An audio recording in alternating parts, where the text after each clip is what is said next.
انکار کیا، رسالت کا انکار کیا، آخر اتنے مسلمانوں نے ایسے فرد کی بیعت کی کیسے؟ اسی لیے لا عقیدے کے اعتبار سے فرق ہو، لیکن اللہ رحم نازل کرے علامہ مودودی پر، جنہوں نے پوچھنے والے نے جب سوال پوچھا کہ یہ بتائیے کہ آخر تمام اہل اسلام نے یزید کی بیعت کر لی تو حسین ابن علی نے یزید کی بیعت کیوں نہ کی؟ تو علامہ مودودی کا جواب یہ تھا، یہ نہ پوچھو کہ تمام اہل اسلام نے یزید کی بیعت کیوں کی، یہ پوچھو کہ جب حسین نے نہیں کی تو غیروں نے کیوں کی؟ یہ نہ پوچھو اہل اسلام نے یزید کی بیعت کیوں کی، یہ پوچھو کہ جب حسین نے نہیں کی غیروں نے کیوں کی؟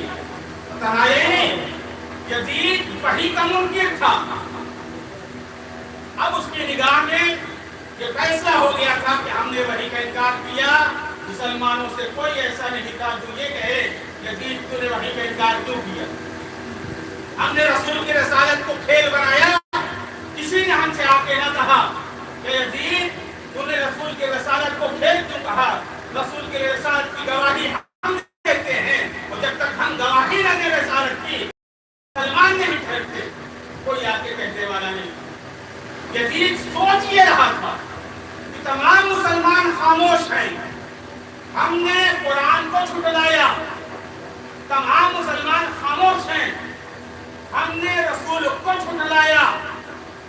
اب یزید یہ سوچ رہا تھا کہ حضور نے، سرکار نے قرآن چھوڑا تھا،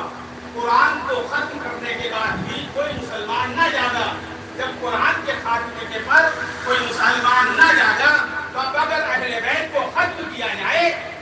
تو یقین مسلمان نہ جاگے گا۔ اسی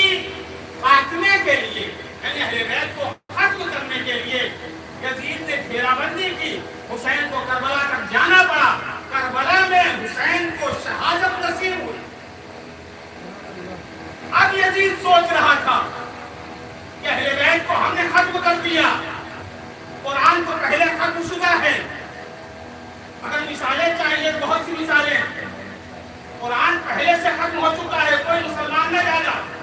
آج ہم نے اہل بیت کے رسول کو ختم کیا، کوئی مسلمان نہ جاگے گا، لیکن اللہ اکبر، سلام ہو حسین غریب پر، نیزے کی بلندی پر، تنہا سر تھا،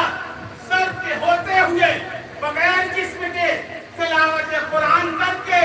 یہ بتا دیا یزید لاکھ تو چاہے قرآن کو اہل بیت سے جدا کرنے کو، لیکن حسین تلاوت کر کے بتا رہا ہے کہ کل بھی قرآن اہل بیت کے ساتھ تھا، اور قیامت تک قرآن اہل بیت کبھی جدا نہیں ہو سکتا۔ نعرہ تکبیر، نعرہ رسالت، نعرہ حیدری۔ وہ رسول جسے اللہ نے اپنا حبیب بنا کے بھیجا تھا، اور ایسا حبیب بنایا تھا کہ تمام مخلوقات اس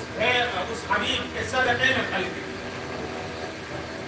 کائنات میں کوئی ایسی شے نہ تھی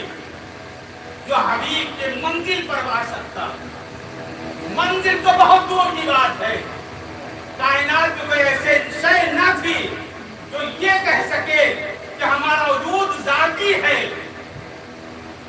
ہم خود سے ہیں۔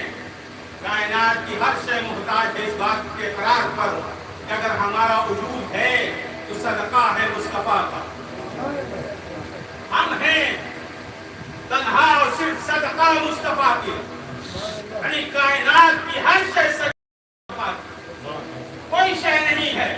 جو صدقہ نہ ہو مصطفیٰ کی۔ قرآن کی ایک آیت کہ میرے حبیب ہم نے آپ کو شاہد بنا دیا، اے میرے حبیب ہم نے آپ کو بشارت دینے والا بنا کے بھیجا، اے میرے حبیب ہم نے آپ کو ڈرانے والا بنا کے بھیجا۔ آیا جتنے انبیاء تھے